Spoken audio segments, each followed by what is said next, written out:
And to be respectful of everyone's time, we are going to get started this afternoon. Hello, everyone. My name is Precious Miller, and I am thrilled to be joined by our very own Casey Klepper from Trellis Company. And we are going to be talking about the My Best project and our partnership that we have with Trellis and the Student Wellness Financial Survey that we're going to be doing today. And so this afternoon, I want to just encourage some openness and collaboration as we talk about the survey today. I understand that some colleges might have already administered a survey, but I want to highlight the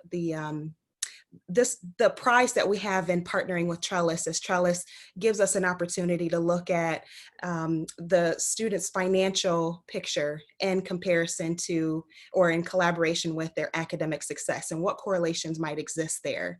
And so Casey's going to be sharing some information with us today about that, about the survey, what administration looks like. And I am just thrilled to have Casey join us today to talk about the survey and more in depth and what administration is going to look like this fall. Before we get started, we are going to be previewing a document. It's a participation document, so colleges can access this document. I just included a link within the chat. You can follow along that document as Casey's sharing some information with us this afternoon. And with that, I will turn it over to Casey. Hi, everyone. Thank you so much for having me today. Let me pull up my screen here.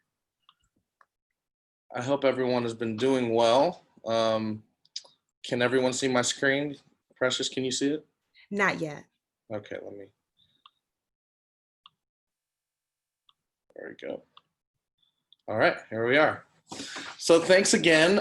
So the idea today is that we give you kind of a broad idea of what the survey is all about, who Trellis is, some of the things that you can expect as deliverables for participating, talk about the steps that we need to go through just to get this set up for fall, and then finally share some things that schools have been using this data on so that you can kind of start a preview what the value of this will be to your institution.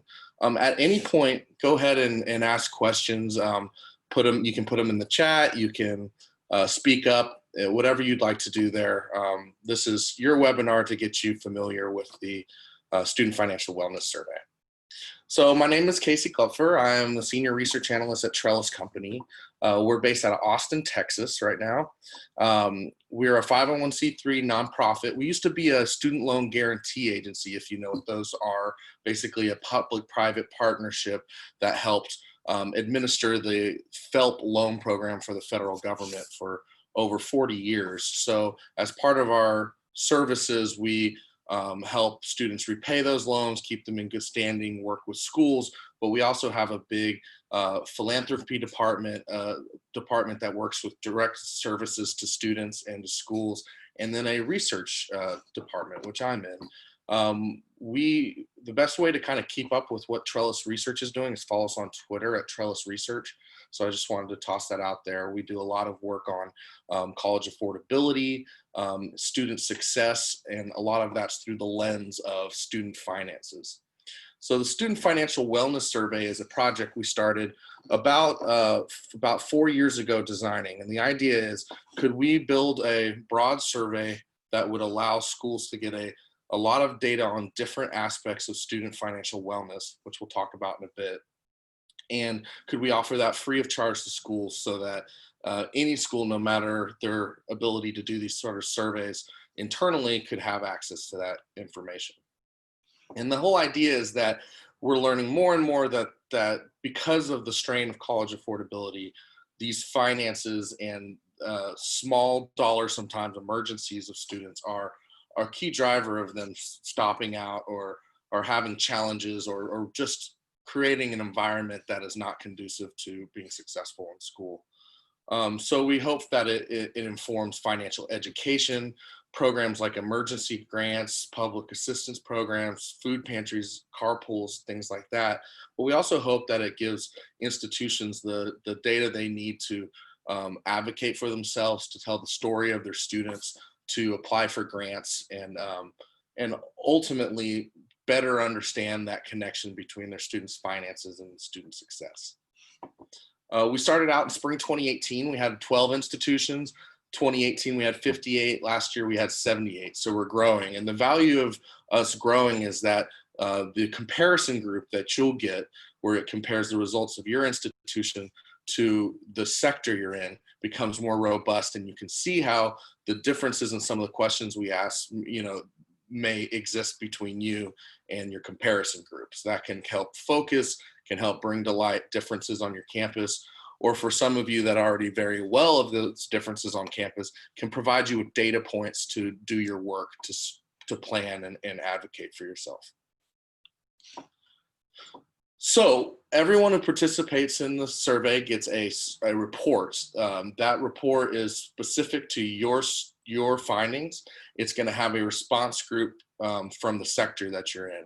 All of those reports are only for you all. We do not share information about your findings or your institution with anyone else. What we do is aggregate that up once a year from all our institutions and presents a report to the public that kind of talks about financial wellness issues. Your report there'll be two reports. The main report has an executive summary. It gives context around the topics we talk about. It has graphs and tables. It has a cross-tab analysis. So what that is it looks at students who respond to the survey questions one way, do they respond to others the other way? So for example, we found that students who were unable to get $500 in cash or credit were more likely to worry about paying for school, and they were less likely to know how they'll pay for school next semester.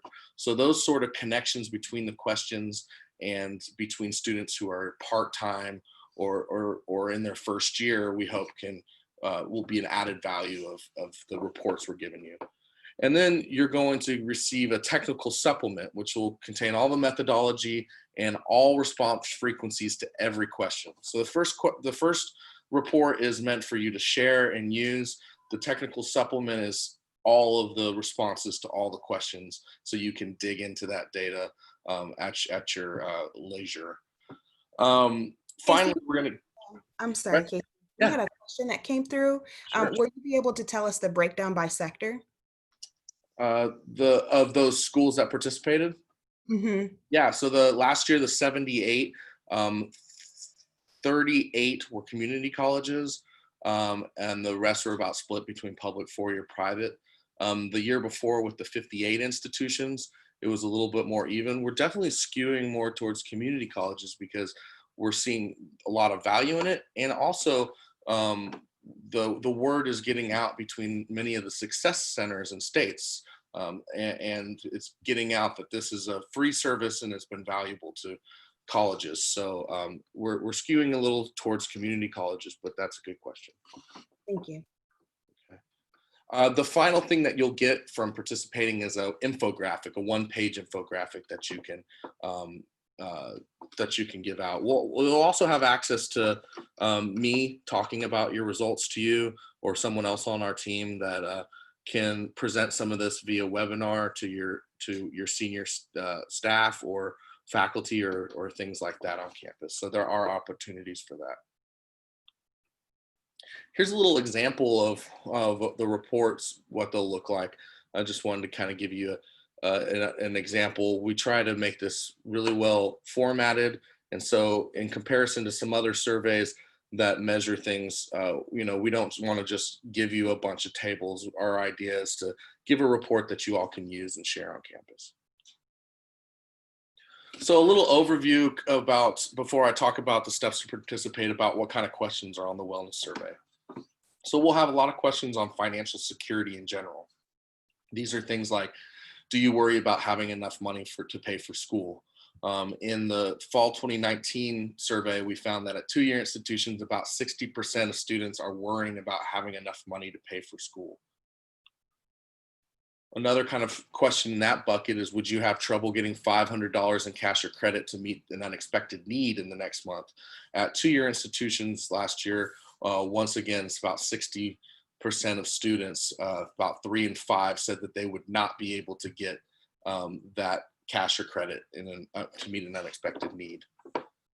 We ask about supporting families. So the idea is here is that we can give you information on your students and who they're supporting financially, and give some context around their external lives and things like that.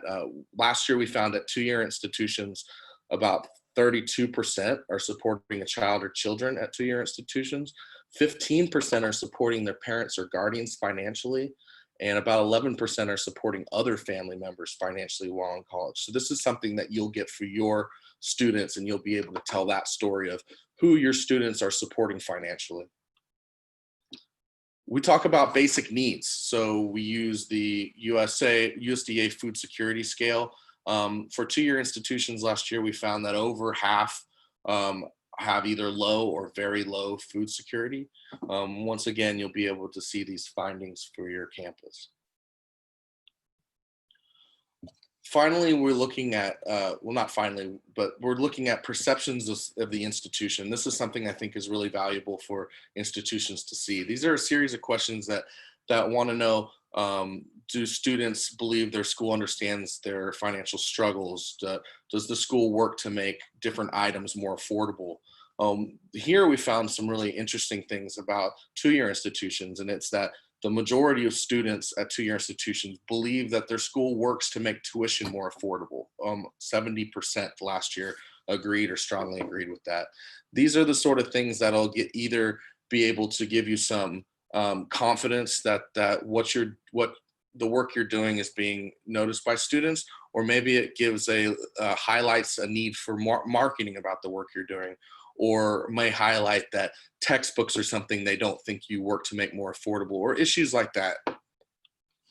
Like I said, one of the questions is, my school is aware of the financial challenges I face.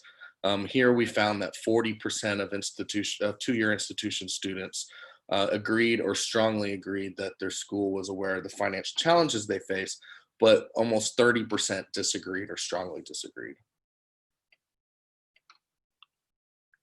The final bucket is student debt and paying for college. Here we're going to look at things like their attitudes of borrowers. We're going to look at people who are using credit cards or risky borrowing like payday or auto title loans.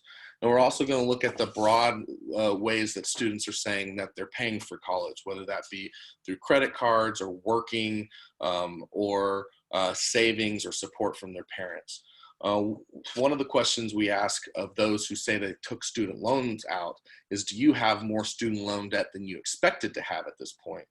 And 58% of community college students agreed or strongly agreed that they had more student loan debt than they expected to have. There's over 100 questions in the Student Financial Wellness Survey. There's questions on financial knowledge, on stress and the challenge they're facing, academic goals, and housing insecurity, homelessness. It is a broad survey, but we worked really hard in focus groups and cognitive interviews to get it out to a manageable size. So the wellness survey only takes about 15 minutes for a student to complete. It has an 89% completion rate, which means if a student starts that survey, about 90% finish the whole thing. So we feel like we can get a lot of information, and it's very manageable. So let me pause and start talking about what the survey is, how it actually works, and the process by which we'll get it set up on your institution. So the Student Financial Wellness Survey is an online self-reported survey. We have a data request that I'll talk about in a second that allows us to send the email invitation to the survey out to students. That personalizes that survey for the students, so we know information about that student, such as their demographics, their age, gender, race, ethnicity, what year in school they are, and whether they're full-time or part-time. This allows us to report back to you, are the respondents who answer the survey, are they representative of your population? And if not, where do they differ in their characteristics? So that data request happens. We will work with you to communicate to the students. They'll answer the survey, then we'll compile the results and give it back to you. So that's kind of broadly how the Student Financial Wellness Survey works. The first step is just going to be to get in contact with me, find a point of contact on your campus, and start working with me. Uh, you already have the participation document. That participation document outlines everything we need to get through. I also have a checklist and a timeline that I can provide to you once we get started, that lists out just the things we need to, basically what I'm going to be talking about right now, and also has a little timeline of events. I will pause and tell you the survey this year launches on October 19th, and it's open for 3 weeks. The only deadline we have is that by October 1st, we need to have all the steps done that we'll talk through right now. So after you contact me, we'll work on getting a letter of intent to participate. In that participation document that you have, there's a sample of that. It basically just says, pending approvals on campus, we're going to participate in this survey, and we give approval to list publicly that we participated. That's just so that we can list the schools that have participated in our survey. So then the next step is usually working through any institutional review board or IRB approvals on campus. Now, oftentimes at community colleges, there is not an IRB. So if there is not an IRB, then we just need a simple email stating there's not an IRB, and that satisfies that step. If there is one, I'll take the lead and I can help either apply to that, or sometimes they give a waiver because surveys are minimal risk research. But basically, IRBs are the folks on campus who govern any sort of research with students to make sure that nothing scandalous is happening or unethical. So that'll be school to school and state to state. I've had states that almost all community colleges have an IRB, and then in Texas, almost none of them do. So we'll talk through that when we start communicating. The next thing is our data request. The data request is pretty small. It's name, first name, last name, the email address of the student, a secondary email address. That secondary email address really helps boost the response rate to the survey. So the email address would be usually the school, and then the secondary would be their personal email address. Then our demographics, so gender, race as reported to IPEDS, age of the student, the credit hours they're enrolled in, and the credit hours they've earned. And once again, that's to help us present back to you, are these students representative of your institution, and sort of give that context. I'll kind of point out one of the reasons for that, I didn't mention it earlier, is that online surveys are a way to gather information that we often couldn't do in any other ways. Focus groups or surveying, paper and pencil, are often expensive and really prohibit the kind of free service we're trying to give to all schools. With online self-reported surveys, you do have a low response rate. You'll have somewhere in the range of under 20% of students that respond. We feel that when you look at the demographics of who responds, and when you think about, is there any bias to people who respond to these surveys, we feel confident that even with those low response rates, it's going to give an accurate picture of the student financial wellness of your survey. You will get questions about that though, so I'm here to kind of talk to you through the methodology of online surveys and what to expect and when you have lower response rates of your students. And then as we'll talk about later, I'm also here to help you boost response rates in any way we can and try to get a good response from students. So we talked about the student financial data request. So that is going to be sent to us via a secure system, and that's called the Crush FTP system. So that's another step that we'll work through, is we'll get you set up in an encrypted service so that you can upload the data to us safely. The next thing is that we will want to work with your IT department to make sure that the surveys coming from us to students aren't going to get blocked by email. So it's called whitelisting surveys. This should be pretty quick. If you hook me up with your IT department, I'll give them the information, and then we'll be whitelisted. I'll do a test with them, and we should be good to go. The next two things are about boosting response rates. So the first one is scheduling outreach to students. So we are asking that you send an email about a week before the survey, and there's a reminder email in the middle. We have that sample language and that email communication, but we'd like you to let them know it's coming, and that should be helpful to getting a better response. Marketing and incentives is another way that we can make sure that students respond to the survey. We are offering incentives survey-wide. We offer 25 $100 gift cards to Amazon. That is a very, it's a very minimal incentive though, because we have over 30,000 respondents. So that's there for schools that can't afford to find their own incentives. So if there is opportunity for incentives through this program or at your institution, that's a good way to get a little bit better response rate. Some institutions do as minimal as 10 $5 gift cards to Starbucks. Some have done 3 pairs of Beats headphones. That one worked really well. Others have done 4 or 5 $500 scholarships. So it really depends on what you have in your budget or what the program has to help out with there. I will say that what we found is that incentives alone don't boost response rates dramatically. Incentives plus marketing, letting students know about the project, how important it is to the institution, and that there's an incentive seems to be the best strategy. Casey, could you provide some examples of marketing and things that you've seen other campuses do? Sure.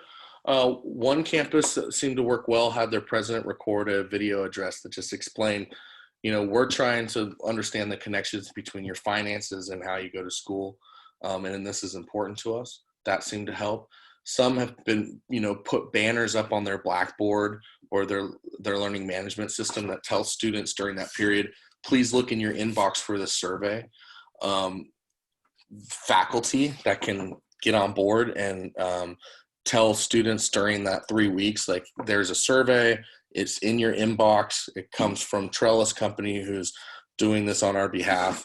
All the language of the marketing says, you know, we're the 2 tenets. We want to learn more about you and your finances and how you attend school, and your responses are private and won't be linked to your name. So that's kind of the messaging we give. And it's another reason why we administer the survey on school's behalf, is because there are some sensitive things in there that students feel more open to talk about to a third party.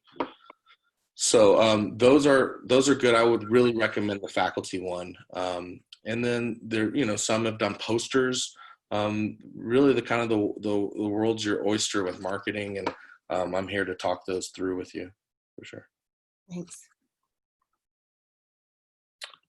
So I'll take a little bit and see if there's any more questions right before I go into kind of how schools have used this data. Does anyone have any questions?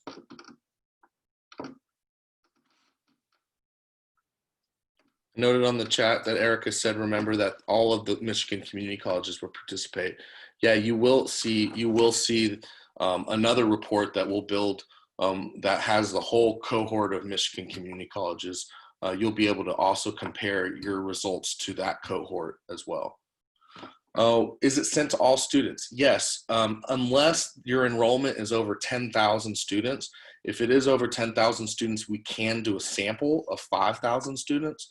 But typically it works best to survey all your students. And the reason for that is even if the response rate is equal, the more students, the bigger N that I have, the more we can find statistical differences in that crosstab analysis that tells us, oh, this is interesting. Part-time students worry more about paying for school, or students who work are more likely to say X, things like that. So yes, sent to all students. Jenny asks, are colleges typically surveying all students or identifying a certain cohort to survey? We'll definitely want to make sure that there's not a certain cohort, because we want to give a broad understanding of the whole student body. But you don't have to survey all students if you have a big enough enrollment. But I think most schools in this cohort are going to be surveying all students.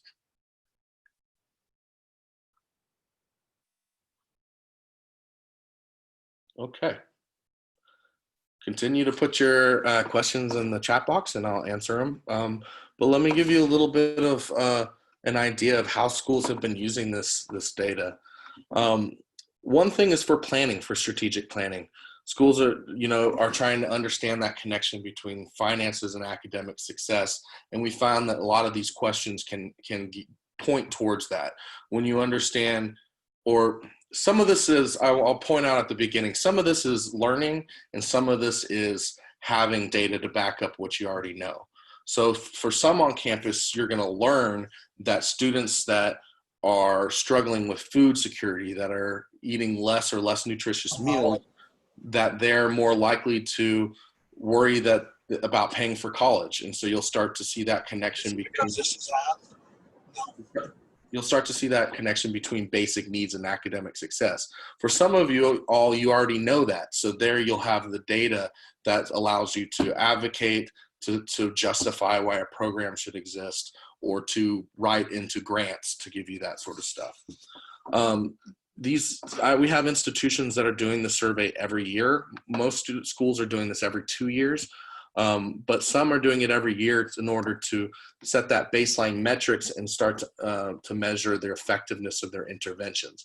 So for example, the Alamo College District in San Antonio, they're looking at things like, are our students' perceptions of whether we support and make items more affordable, are those changing over time? So they are working with to reduce textbook costs, but are students knowing about that? Is there a place where we need more marketing? And then they're also looking at things like basic needs and the question about $500 of emergency funding that a student can get in order to see whether some of these emergency grant programs and food banks and things are moving that needle at all. Many schools are training staff and faculty on these financial realities.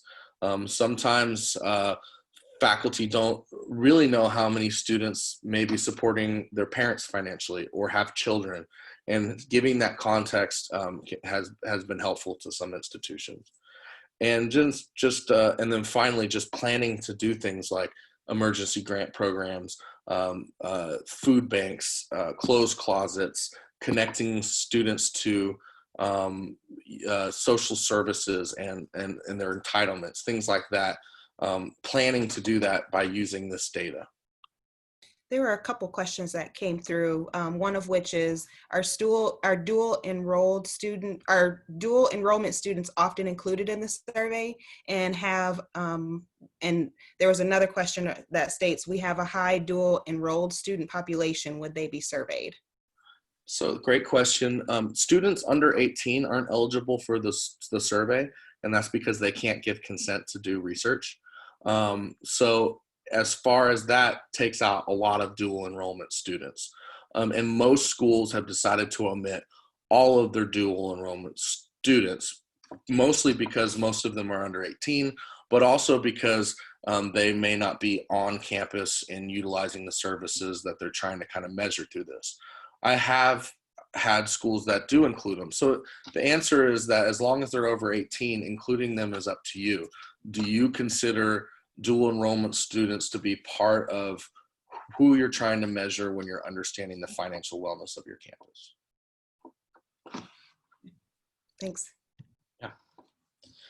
So the next thing schools are doing are using these as ways to inform financial education efforts. So it can inform topic areas or instructional designs. So for example, when we're talking about student loans, it really has led a lot of schools to change some of the messaging around student loan counseling, around their debt letter that they give to students, to try to get at boosting the confidence students have in repaying their loans and understanding more about their total debt load. Others have looked at the information we talk about credit cards, where for most institutions, a lot of students are borrowing on a credit card.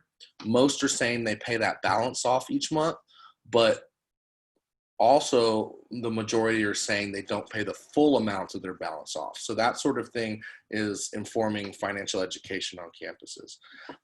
It's also spurred some institutions to think about bank accounts and programs that help students get into bank accounts. Austin Community College started a partnership with a local federal credit union in which they incentivize a student if they can save $500, $100 of that comes from grants or comes from the credit union and the school in that program. And that can really help students stay out of risky products like payday loans and auto title loans. Because one of the ways students get in those risky products is they're doing check cashing services and things like that. There is a question in our survey that asks, does the students have a bank account? Is it savings only, checking only, or savings and checking? So we hope to give you good information around that. And then finally, creating financial plans. So we often do a really good job of creating an academic plan for students, but not always connecting that with how do you pay for that academic plan, and especially if they're working or supporting parents or children like that. So we hope these topics can affect those conversations with students. Lots of schools are using this as a way to jumpstart programs. Thinking about, and I've already talked about this, so I'll just move through it, but just thinking about the resources available to students, justify the need of it, apply for grants, and use the data in the wellness survey to make that grant strong, which we've seen a lot at institutions being successful with that. And then finally, also to keep it alive, to keep the need for those programs and justify it, because there's very scarce resources on campus, as everyone knows. So where to put the money to affect the biggest change is challenging, and hopefully the information in the wellness survey can help with that. And I already mentioned it, but fundraising and community engagement. I'm just hearing from a lot of the presidents at our institution that they've taken some of the information, and it's kind of the bullet one in their PowerPoint whenever they're out talking about their institution. So, it provides context that's not anecdotal, but based in research, and that's been valuable to people. And then finally, developing partnerships with local entities, fundraising for emergency grant programs, which often you really do need some external fundraising in order to keep that emergency grant level full, or you have to apply for grants or things like that, has been helpful. People have said the wellness survey has been helpful in that. I just want to give a little information about how Trellis uses this, because often people are, asking, what does Trellis get out of this? Well, the main thing is that we have a mission, a public mission, and we're a 501c3 nonprofit, and this is part of that community investment. But we will use the aggregate to produce reports that we aggregate up, and we talk to people broadly about these topics and try to raise awareness of financial wellness amongst students. We will not be sharing any institutional level or student level data with anyone outside our organization. That includes back to your institution, because we believe through our research design that students want anonymity there. So we'll provide you aggregate results, but we will never give you lists of students who answered a question one way or things like that. That makes the program and the research better and makes students more confident. And then finally, we have a robust data security. We've been dealing with sensitive PII amongst students for 40 years. We have protocols that safeguard student anonymity. We purge student level data or student identifiers after 7 months. After 10 years, we'll delete the whole data bank. So that's kind of my whole spiel. I'll just open it up to questions. The first two people on this list you see are my Director of Research and the VP of Community Investment at Trellis. If you have any questions you'd like to ask them, Other than that, I'll be your point of contact for the whole Trellis survey. And any questions you have, you should just really start reaching out to me, and we'll work through it all. Casey, I do have a question. So we've seen that the pandemic has caused some hardship for quite a few students. Are there any questions within the survey that talk about technology and insecurities of that nature? Yes, thank you. This is my first webinar of the year kicking off recruitment, so I totally forgot that we added those this year, and so I appreciate that. Yes, so we've added a series of questions on COVID-19 and what the impact of that has been for students, mostly looking at loss of jobs, stress levels, and things like that. I can provide that question set to you if you reach out to me.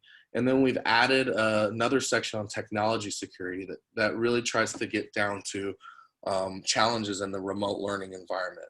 So especially considering that we may be going back to that next year if something happens, and just knowing that this was such a drastic switch to remote learning for many schools, we hope to provide you some information about how students have experienced that. So for example, if they do have internet, are they sharing with it? Is it reliable? Are they sharing devices with multiple people? Things like that. And another question, on average, how long does it take for students to complete the survey? It takes on average 15 minutes, which is really kind of crazy considering it's over 130 questions. But we put a lot of work in designing it so that question sets are grouped by topic. So if there's usually a strongly disagree to strongly agree, and you'll get 5 or 6 statements. So it moves pretty quickly. And so, yeah, we feel like it's a really manageable survey. Okay. When will the question set for 2020 be available? It is available. I can send it out to the group, or I'll send it to Precious who can put it on there. But also, let's start we're talking one-on-one, and I'd like to start meeting you and handing off that relationship to you and I, instead of doing it through Precious. So I'll send it to Precious, but just start getting in contact with me, and I have that available. Mm-hmm. After the survey is administered in October and the survey is open for 3 weeks, how long does it take before colleges receive their data? Great question. It'll be open for 3 weeks, and then you can expect your report in March. So October, it ends November 9th. We'll take November, December, January, and we'll probably have them in February. But this year, considering how fast this survey is growing, we need to build in a little time. So no later than March 2021, you will get your reports. Okay. And it's still an option for colleges to talk with you one-on-one once they do get their report? Yeah, once you get the report, there's a lot of opportunities. I've never had to turn down one to do a webinar, things like that. With the volume next year, I am the primary lead on this project, so we may have to space it out. But for the most part, I'll be available to do a presentation to anyone at your institution. Okay, great. Do you look at how level of need is correlated to academic success? So I assume we're talking about with level of need, things like, income level and things like that. Tell me if I'm right in the chat that that's what you're thinking about, more sort of like financial need and income level. Let's see. Yes, income level. So the issue is that about 5 years ago, as most of you probably know, Department of Education put out a Dear Colleague letter that said any information from the FAFSA is off limits to share with third parties. So per FERPA, we can't really collect a lot of that. So we don't really know, we won't really be able to correlate based off of level of need like that. We do try to ask questions in the survey and try to do some of that crosstab analysis, so that students that say, I ran out of money 5 or more times last year. We'll look at how they answer other questions. So we really try to get to that understanding of our students who struggle financially also struggling with academic success. So in that aspect, we're absolutely looking at it, but it's not going to be as easy as we would like, where you can say, oh, here's a student who has this EFC and this amount of need, and here's look at their academic success.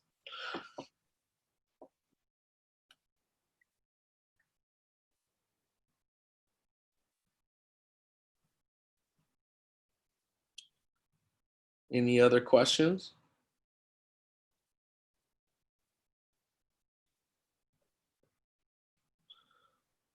Well, I am available to start talking with you all. I'm really excited about this year's survey. I know there was a lot of information. There are some steps, but I think you'll find that it moves pretty quickly, and it shouldn't be that much of a burden on your time. My goal is to make this as easy as possible on you. So please just reach out if you have any questions, and I can help guide us through participation this year. Thanks, Casey. So as we move towards the end of our webinar, I just wanted to point everyone to our website, michiganbest.org. There is an upcoming event that we have on June 3rd. And if you haven't registered for that, I welcome you guys to do that. Even today, we are using this as our kickoff for the My Best project. And so it's going to be very interactive, and it gives colleges an opportunity to build relationships with one another and talk about peer-to-peer mentoring and college mentoring and things of that nature. And so I'm really looking forward to that event. It's going to be really engaging. And so you can find all of our events on mybest.org. And you can also find our past events on that website as well. The information that we shared today, including the recording of the event and the slide deck and the question set, I will upload into our website so that you can download that and take a look at that at your leisure. And if you want to review the recording, you can do that as well. Erica, before we end, do you have any announcements you'd like to share? Hi, everyone. Sorry if you were looking at my screen. I'm trying to get my son not to change his clothes while I'm on a Zoom meeting. So hi, everyone. I hope you're doing well. This is Erica Oriens from MCCA. I see a lot of friendly names on the list of folks who are participating today. So it's nice to see all of you. I just want to reiterate a lot of what Casey described today, and I'm really excited when he'll be able to, I've seen the question set from previous years, and I'm excited to see it for this year. We considered a lot of different ways to get student input and surveys that are out there. And we partnered with Trellis because we think they make it very easy to administer the survey. And I also really appreciated the comprehensive nature of what they ask about in the survey. And I think you'll see that as well when you look through the question set. I'll just reinforce a couple things that you described. I think the kind of thinking about doing this survey as particularly after what we experienced here in spring term, I can't imagine that we'll be out of the woods yet on students feeling very unsettled with their financial and economic situation. So I think it's a great time. It's a great time to administer this survey in the fall. I also would encourage you I noticed there's a lot of student services folks with us today, some academic affairs as well. I would encourage you to bring in and share this information with your grants folks as well. As we see most likely federal grant opportunities, I can imagine that there would be some really great data that would come out of this survey that would help you in some of your needs assessment work that you would need to do for those grants as well. So keep that in mind. As you're thinking about administering this survey, to bring that in as well. Casey mentioned the incentives, And you can absolutely work with Casey to think about incentives that you may be able to offer at your institution. And I've talked with Precious, and I've talked with Casey offline. He has some really great ideas about what other institutions have done. But Precious and I are also looking at if we can come up with some incentives that we could share at institutions across the state as well. So look for that information to come out from us if we're able to identify a funder who would be interested in helping us with this. And then just finally, I'll mention I'm really excited. This is excellent data from a statewide perspective for us to really demonstrate the value of what we do at community colleges and who we serve. So I see a lot of great opportunities for us to use this at MCCA. And so I'm looking forward to working with all of you over the next year or so, thinking about how this can be valuable to us. So I just wanted to add that in there. I think this is a terrific survey. And I also think that, one of our goals of understanding our students, when we started this project 6 months ago, we built in this survey because we wanted to focus on one of our goals is understanding more about our students. And I think over the last couple of months, we've learned a lot more about our students, which in my opinion makes this kind of survey even more valuable, because a lot of that information has been, I wouldn't quite say anecdotal, but certainly has been ad hoc at best. And so I'm really excited to be able to work with colleges to administer this and get a very broad understanding of where our colleges are. So thanks for the opportunity to share that, and for all of your continued work on this topic. We are really appreciative of your partnership. So thanks a lot. Thanks, Precious. Thank you. And with that, everyone, have a great afternoon, and we will see you on June 3rd. Bye-bye.